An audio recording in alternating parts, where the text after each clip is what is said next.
Mi novia hizo una encuesta en Instagram preguntando si debía terminar conmigo para intentar algo con el chico más guapo del gimnasio. Ni siquiera cambió la configuración de privacidad. Una amiga me mandó la captura. No discutí. Solo empaqué mis cosas mientras ella dormía. 2 meses después, su hermana me escribió. Está devastada. El del gimnasio la bloqueó cuando se enteró. Ahora va preguntando a todos si saben dónde encontrarte. Tengo que contarles esto porque todavía no me lo puedo creer. Hace 8 meses me pasó algo que me cambió la vida completamente. Estaba en mi apartamento esa noche, trabajando en unos códigos hasta tarde como siempre, cuando recibí un mensaje de Andrea, una amiga que tenemos en común mi ex y yo. Solo era una captura de pantalla, sin texto ni nada. Era una story de Instagram de mi novia. Camila, una encuesta. ¿Debería terminar con mi novio para intentar algo con el chico más guapo del gym? Las opciones eran simples. ¿Sí o no? Los resultados me golpearon como un puñetazo. 78% había votado sí. Mi nombre es Diego. Tengo 28 años y trabajo como programador en una startup. O trabajaba, porque en ese momento sentí como si todo mi mundo se desmoronara en cámara lenta. Camila y yo llevábamos 2 años juntos. 2 años que aparentemente ella había resumido en una encuesta de Instagram para sus 500,000 seguidores. Conocí a Camila en la universidad durante un proyecto grupal de marketing digital. Ella estudiaba comunicación y yo ingeniería de sistemas. Era magnética, siempre riéndose, siempre con el teléfono en la mano capturando cada momento. Tenía esa energía que ilumina una habitación entera. Me enamoré de su espontaneidad, de cómo convertía cualquier día ordinario en una aventura. Pero las señales estaban ahí. Las había estado ignorando como un idiota. Camila vivía para las redes sociales. TikTok, Instagram, Twitter. Su vida entera era contenido. Al principio me parecía divertido, incluso admirable. Había construido una audiencia considerable hablando de la lifestyle y fitness. Marcas pequeñas empezaron a pagarle por promociones. Se sentía como si estuviéramos construyendo algo juntos. Pero había comentarios. Siempre había comentarios. ¿Podrías conseguir a alguien mejor? No. ¿Crees? Tu novio parece aburrido. Deberías estar con alguien de tu nivel. Yo solía defenderla cuando veía esos mensajes. Le decía que los bloqueara, que no importaba lo que pensaran desconocidos. Llegué incluso a confrontar a algunos en los comentarios, defendiendo nuestra relación como un caballero medieval defendiendo su castillo. Qué irónico. Los últimos 6 meses había notado cambios. Camila había empezado a ir al gimnasio religiosamente. No había nada malo en eso. Me gustaba que tuviera nuevos hobbies. Pero siempre volvía, hablando del mismo tema. Sebastián, el entrenador personal que aparentemente era un dios. Griego reencarnado. Sebastián esto, Sebastián aquello. Como había corregido su postura en sentadillas. Como le había diseñado una rutina personalizada. Como todas las chicas del gimnasio se derretían cuando las entrenaba. Dios, debería haberme dado cuenta entonces. Empezó a pedirme que la acompañara al gimnasio. Al principio pensé que quería pasar más tiempo conmigo. Qué romántico de mi parte. La realidad era que quería mostrarme su obsesión en persona. Me señalaba a Sebastián desde la caminadora mientras se le entrenaba a otras clientas. ¿No crees que es increíblemente atractivo? Mira esos brazos. Debe tener el cuerpo perfecto. Bajo esa camiseta. Yo la sentía incómodo, tratando de enfocarme en mi propia rutina. Pensaba que era admiración profesional. ¡Qué estúpido! Las últimas semanas había estado subiendo stories muy específicas, indirectas que ahora cobraban sentido perfecto. Frases sobre seguir tu corazón y no conformarse con menos de lo que mereces. Vídeos de canciones sobre dejar y relaciones que no te hacen crecer. Había estado preparando el terreno, construyendo la narrativa. Esta encuesta no fue impulsiva. Fue calculada. Lo más doloroso no era que quisiera terminar conmigo. Era que lo había hecho público. Que había convertido nuestra relación privada en entretenimiento para 500,000 de desconocidos. Que mi corazón roto era contenido viral. Miré la captura de pantalla una vez más. Los comentarios eran brutales. Obvio sí, tu novio parece un nerd. La vida es corta, ve por el galán del gym. Si no lo haces tú, lo hará otra. Actualiza tu situación sentimental. Pero había uno que me destrozó. Completamente. Era de su mejor amiga Sofía. Ya era hora bestia, ese chico no está a tu altura. Andrea me escribió finalmente. Lo siento, Diego. Pensé que debía saberlo. Me quedé ahí sentado por no sé cuánto tiempo. 1 hora. 2 horas. El código en mi pantalla se veía borroso. No podía procesar lo que acababa de pasar. Camila estaba durmiendo en nuestra cama. Nuestra cama. Después de preguntarle al mundo entero si debería abandonarme. En ese momento tomé la decisión más clara de mi vida. No iba a confrontarla. No iba a llorar. No iba a suplicar.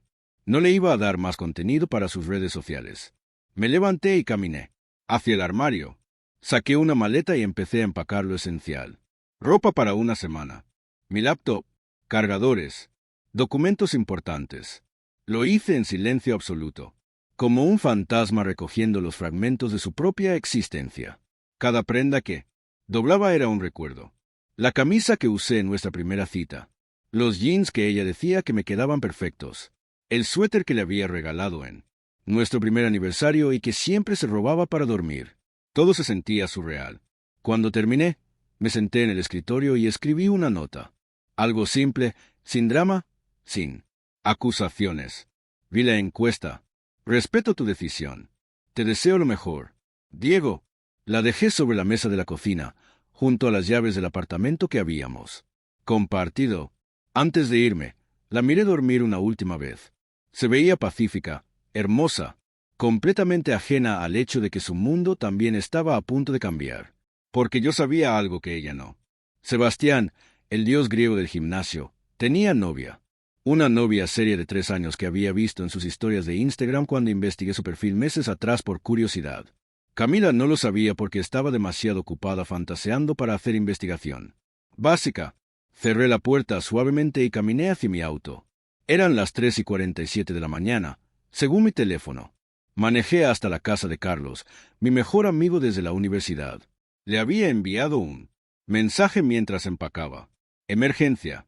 ¿Puedo quedarme en tu sofá? Su respuesta había sido inmediata. La puerta está abierta. Hermano. Mientras manejaba por las calles vacías, tomé otra decisión. Saqué mi teléfono en el semáforo y bloqueé a Camila en todas las redes sociales. Instagram, TikTok, Twitter, WhatsApp, Facebook. Todo. Si quería jugar a las desapariciones, yo le iba a dar la desaparición más completa de su vida. No tenía idea de lo que vendría después. No tenía plan. Solo sabía una cosa con absoluta certeza. Nunca más iba a ser el protagonista secundario en la vida de alguien más. La encuesta había hablado. El 78% había votado. Yo acababa de darles exactamente lo que pedían. Carlos me recibió en pijama y con cara de preocupación. No me hizo preguntas. Solo me ayudó a subir la maleta y me preparó café. Eran las 4:30 de la mañana y yo temblaba como una hoja. No de frío, sino de pura adrenalina y shock. No dormí nada esa primera noche. Me quedé despierto en su sofá viendo el techo, reproduciendo cada momento de los últimos meses en mi cabeza como una película de terror. Cada señal que había ignorado. Cada vez que la defendí en los comentarios. Cada vez que me sentí orgulloso de estar con alguien tan popular. ¡Qué idiota había sido! Los primeros días fueron horribles. No tenía hambre, pero Carlos me obligaba a comer algo. Perdí como 5 kilos en 2 semanas. Mi jefe me dio unos días libres porque parecía un zombi. No podía concentrarme en nada. Solo notifiqué mi nuevo número a la gente importante. Familia, amigos cercanos, trabajo. Era extraño no tener el número que había tenido durante años, pero también liberador. Era como empezar de cero completamente. Carlos fue increíble durante esos días. Me dejó quedarme el tiempo que necesitara. Me escuchó cuando necesitaba hablar y me dejó en paz, cuando no quería decir nada. Sus otros amigos empezaron a pasar por la casa más seguido. Creo que les había pedido que me acompañaran sin que fuera obvio. La segunda semana fue cuando realmente tosé fondo. Encontré una foto nuestra que tenía guardada en mi laptop. Era de nuestro primer aniversario. En la playa. Ella estaba riéndose con ese vestido blanco que tanto le gustaba y yo la miraba, como si fuera lo más hermoso del mundo. Ahí fue cuando casi la acabo completamente. Escribí un mensaje, largo, explicándole todo lo que sentía, lo que no entendía, preguntándole por qué había hecho todo. Público en lugar de simplemente hablar conmigo. Le decía que podíamos arreglar las cosas, que tal vez yo había hecho algo mal, que quería entender. 5 párrafos de súplicas patéticas. Mi dedo estaba literalmente sobre el botón de enviar cuando Carlos llegó del trabajo y me vio, con el teléfono a las manos y esa cara de desesperación. ¿En serio vas a rogarle después de lo que hizo? Esas palabras me pegaron como una bofetada. Carlos tenía razón.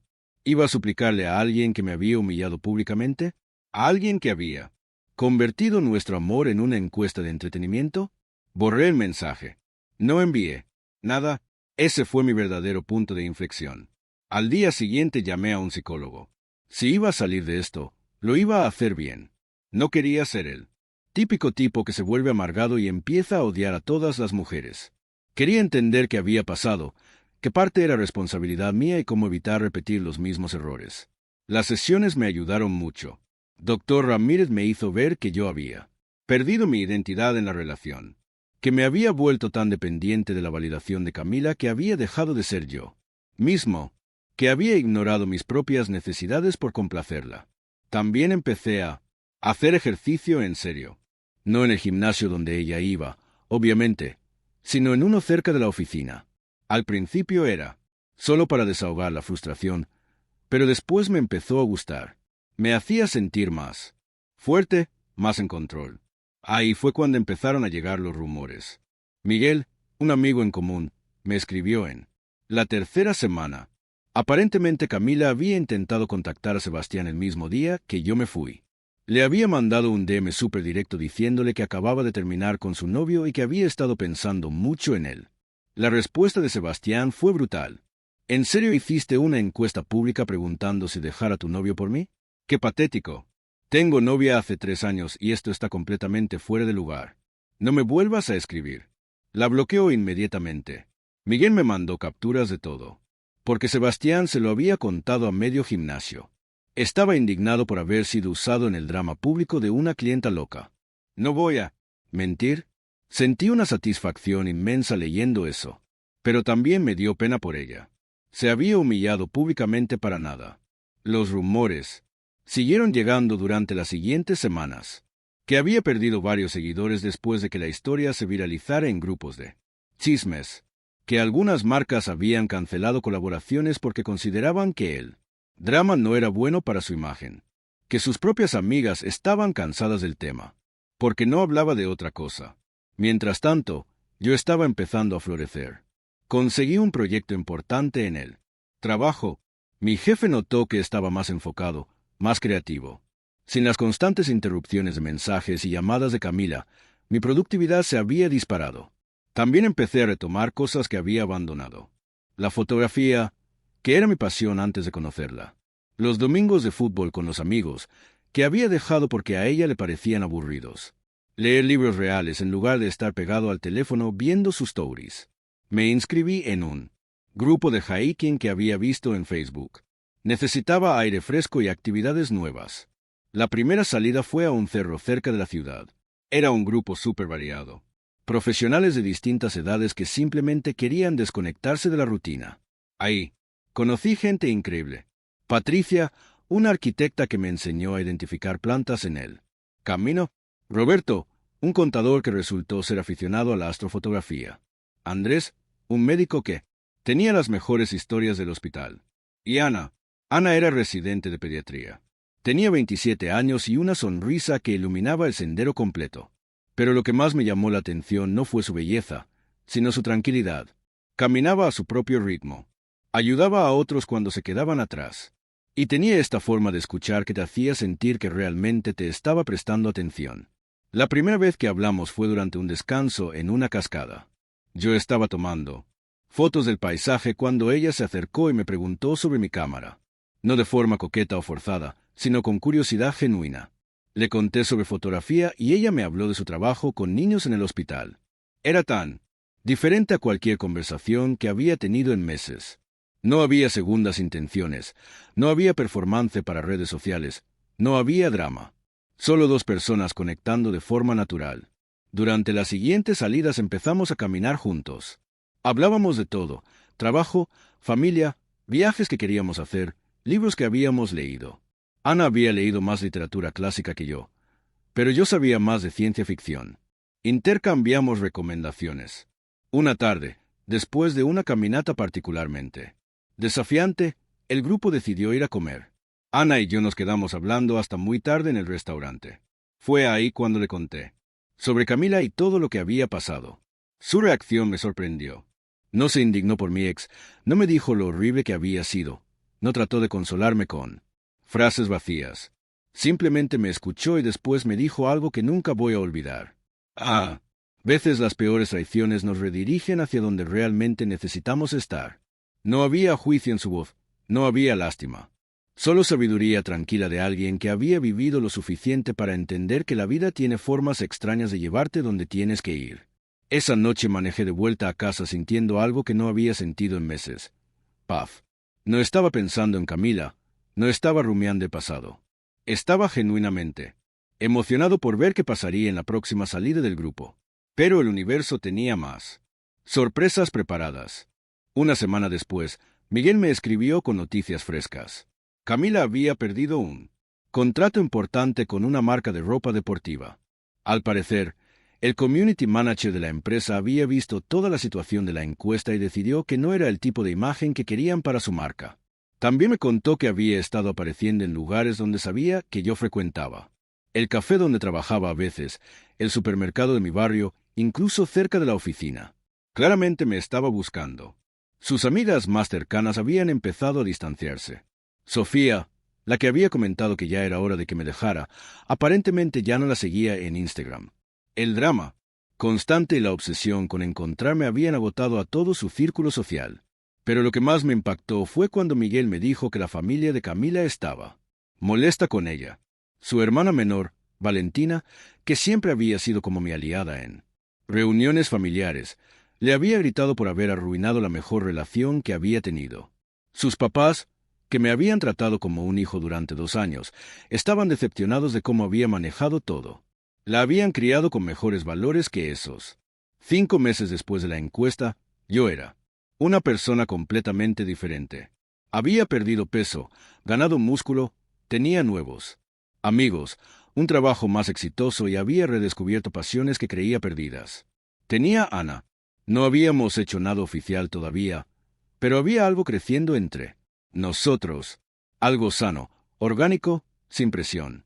Ella sabía toda mi historia y yo conocía la suya. Había tenido una relación larga que terminó por incompatibilidad de objetivos de vida. Sin drama, sin traiciones, sin redes sociales de por medio. Una noche, después de una caminata nocturna para ver estrellas, Ana y yo nos besamos por primera vez. Fue bajo un cielo despejado, sin cámaras, sin stories, sin audiencia.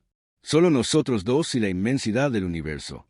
Por primera vez en mucho tiempo, me sentí completamente presente en mi propia vida. 6 meses después de la encuesta, Ana y yo habíamos desarrollado algo hermoso y auténtico.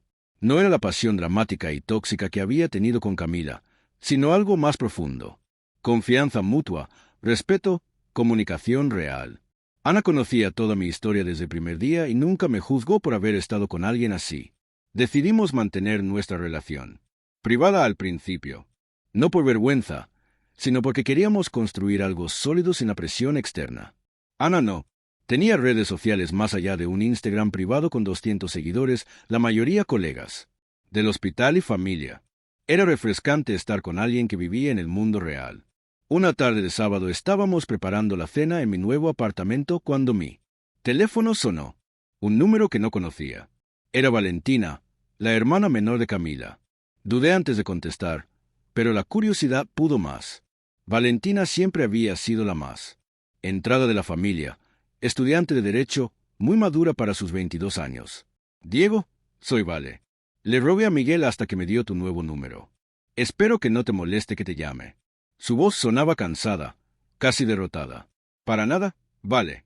¿Cómo estás? Bien, pero necesito contarte algo sobre Camila. Está muy mal, Diego. Muy mal. Ana me miró desde la cocina con una expresión comprensiva. Le hice una seña de que todo estaba bien y salí al balcón para tener privacidad.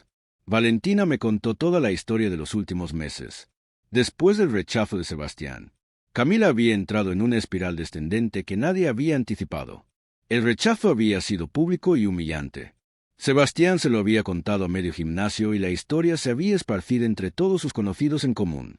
Pero lo peor no era la humillación pública. Está obsesionada contigo, Diego. Pregunta por ti todas las semanas. Ha ido a todos los lugares donde solían ir juntos esperando encontrarte. Intentó contactar a tus padres, a tus compañeros de trabajo, a cualquiera que pudiera saber dónde vives ahora. Valentina me contó que sus propios padres estaban furiosos con Camila. La habían criado con valores sólidos y no podían entender cómo había llegado a humillar públicamente a alguien que los había tratado como familia durante 2 años. Mamá y papá están decepcionados, Diego. Dicen que arruinó la mejor relación que tuvo por perseguir una fantasía estúpida. Que te perdió por ser inmadura y cruel. Había más. Sus amigas cercanas se habían alejado una por una. El drama constante, la obsesión con encontrarme, la negativa a aceptar que todo había terminado por su propia culpa. Sofía, su mejor amiga, había dejado de hablarle completamente después de que Camila la acusara de no apoyarla lo suficiente en recuperarme. Está en terapia, pero no está funcionando porque no quiere aceptar responsabilidad. Solo habla de cómo recuperarte, de cómo arreglar las cosas. El psicólogo le dice que necesita trabajar en ella misma primero, pero no lo escucha. Mientras Valentina hablaba, yo sentía una mezcla extraña de emociones. Por un lado, había una satisfacción primitiva viendo que las consecuencias de sus actos la habían alcanzado. Pero por otro lado, me daba genuina pena. Había sido una persona tóxica conmigo, pero no le deseaba el sufrimiento. Vale, aprecio que me cuentes esto, pero ¿por qué me llamas realmente? Porque necesita un cierre, Diego. Necesita que le digas definitivamente que todo terminó para que pueda empezar a sanar. Mientras tenga la esperanza de que pueden arreglar las cosas, va a seguir así. Le expliqué a Valentina que yo ya había encontrado mi paz, que había seguido adelante y construido una vida nueva, que contactar a Camila no sería bueno para ninguno de los dos. No voy a mentirte, vale. Encontré a alguien más. Alguien que me trata con respeto y me hace feliz de una forma que tu hermana nunca hizo. Volver atrás sería injusto para todos. Hubo un silencio largo del otro lado de la línea. Entiendo. Solo, ¿podrías pensarlo? No tiene que ser una conversación larga. Solo algo que le dé cierre. Le dije que lo pensaría, pero ambos sabíamos que mi respuesta sería no. Cuando entré de nuevo al apartamento, Ana estaba terminando de cocinar. Me vio la cara inmediatamente. Supo que algo había pasado. Le conté toda la conversación. Ana me escuchó sin interrumpir, luego me dio la perspectiva que necesitaba escuchar. Su karma no es tu victoria, Diego. Tu felicidad sí lo es. No le debes nada a alguien que te traicionó públicamente. Y contactarla ahora sería cruel para ella también, porque le daría falsas esperanzas. Ana tenía razón. Mi bienestar no dependía de la miseria de Camila, pero tampoco tenía la obligación de rescatarla de las consecuencias de sus propios actos. Decidí no responder a Valentina, no bloquear el número, pero simplemente no responder. 2 meses después pasó algo que nunca podría haber predicho. Ana y yo estábamos en el supermercado un viernes por la noche, comprando ingredientes para hacer pasta casera. Era casi las 11 de la noche. Habíamos salido tarde del hospital donde Ana tenía guardia. Estábamos en el pasillo de lácteos cuando la vi. Camila estaba en la sección de congelados, con una pinta que me impactó. Sin maquillaje, con el pelo en una cola desprolija, usando una sudadera o oversize gris y pants. En el carrito tenía 3 potes de helado Benny Harris, pizza congelada y una botella de vino. Barato. Se veía rota. Por un segundo pensé en dar la vuelta e irme por otro pasillo, pero ya era tarde. Nuestras miradas se cruzaron. Sus ojos se llenaron de lágrimas inmediatamente. Abandonó el carrito y caminó directamente hacia mí como si Ana no existiera. Diego, por favor, solo 5 minutos. Necesito hablar contigo. Su voz estaba quebrada, desesperada. Ana me tomó del brazo suavemente, no posesiva, sino dándome apoyo silencioso. Hola, Camila. Ana, ella es Camila. Camila, Ana. Ana saludó educadamente con un hola simple. No había necesidad de drama o territoriales. La diferencia entre las dos mujeres era abismal. Ana irradiaba paz y seguridad en sí misma. Camila se veía como alguien que se estaba ahogando. Por favor, Diego, solo déjame explicarte. Cometí el error más grande de mi vida. No he podido dormir bien en 8 meses. He perdido todo por una estupidez. Por favor. La miraba y veía a una persona completamente diferente a la influencia segura de sí misma, que había conocido, pero también veía a alguien que había tomado decisiones conscientes y ahora enfrentaba las consecuencias. Camila, espero sinceramente que encuentres tu paz y que aprendas de esto. Pero nosotros ya no tenemos nada de qué hablar. Cuídate mucho. Tome la mano de Ana y nos alejamos hacia las cajas. Detrás de nosotros escuché a Camila sollozando, pero no me di vuelta. En el auto, Ana me preguntó cómo me sentía. Extrañamente bien, como si hubiera cerrado un círculo. Y era verdad. Viendo a Camila en ese estado no sentí triunfo ni venganza. Sentí compasión, pero también claridad absoluta de que había tomado la decisión correcta. 8 meses atrás. Esa noche, mientras Ana dormía a mi lado, reflexioné sobre todo el camino recorrido. La traición Camila había sido devastadora en su momento, pero me había empujado hacia una versión mejor de mí mismo. Me había obligado a crecer, a valorarme, a no conformarme con relaciones donde no me respetaran. A veces el universo te empuja hacia donde necesitas estar, aunque el empujón duela. Un mes después, Ana y yo nos comprometimos. No fue nada elaborado ni para redes sociales. Fue durante una caminata nocturna a nuestra cascada favorita, bajo las estrellas, con una propuesta simple y sincera. Según Miguel, Camila se enteró del compromiso al día siguiente. Valentina se lo había contado, esperando que finalmente la ayudara a aceptar la realidad. Al parecer funcionó. Por primera vez en 8 meses, dejó de preguntar por mí. Nunca ruegues por un lugar en la vida de alguien más. La persona correcta no te hará competir por su amor ni convertirá tu relación en entretenimiento público. Cuando alguien te muestre quién es realmente, créele la primera vez. La mejor venganza no es hacerles daño a quienes te traicionaron. Es construir una vida tan hermosa sin ellos que te agradezcan por haberte liberado.